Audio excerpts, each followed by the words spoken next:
So then you can say, what am I not doing to support you? What can I do to support you in a better way? That's the part where you then are listening to what do you need to do, but you don't go to that stage until they've opened up. Yeah, correct. So what was the other dynamic relative to groups? Because they really fit into those three categories. One is the emotional intelligence of groups. And the article is really, really a good article if you read that one. The other part is you having the ability and the emotional resilience is not to overreact to somebody who's disappointed you. And the third one is to use the Johari window to express the impact in a way that it gives them the opportunity to tell you how you maybe disappointed them. Yeah. So what other things do you think are the issue?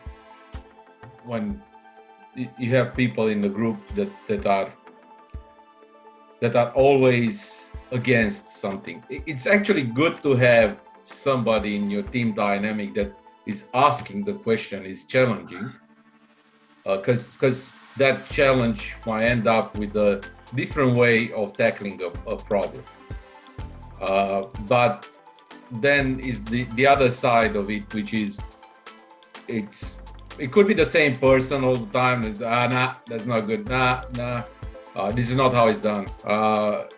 And then, okay, but how it's done? Because it seems to me that doesn't work right now. What we are doing, we are always late. Like not always late. 3 times in a row, we were late, and we were using that method. Sometimes something is not working here, obviously. Am I missing something? But when I don't have reasons, then how you delimit the emotional impact from that person to the rest of the team that wants to go along? Okay, can I address some of those things? Yeah.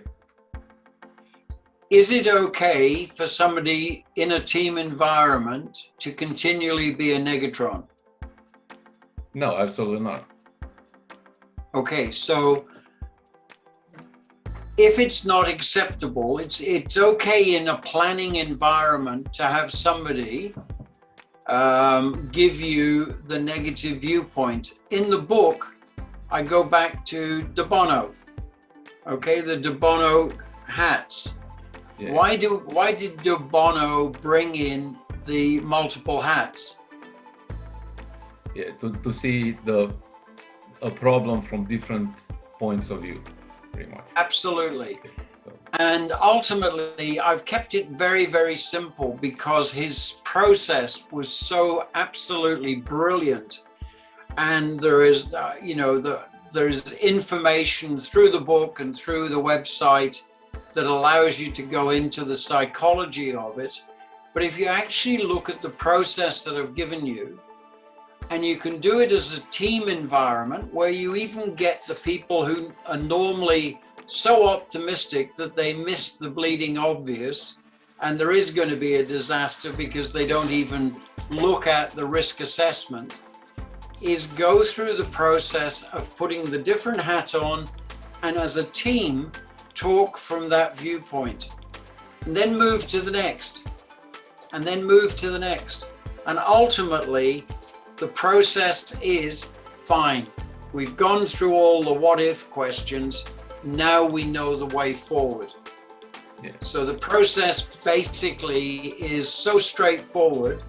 And if you've got a negatron in a team, the easiest way to get rid of the negatron is allow everyone to be a negatron in a controlled length of time and to see where that person's coming from, but then move to the next stage. So if for the want of a better way, you've accepted that the person's got the right to have that view, but it isn't necessarily the one we want to use moving forward.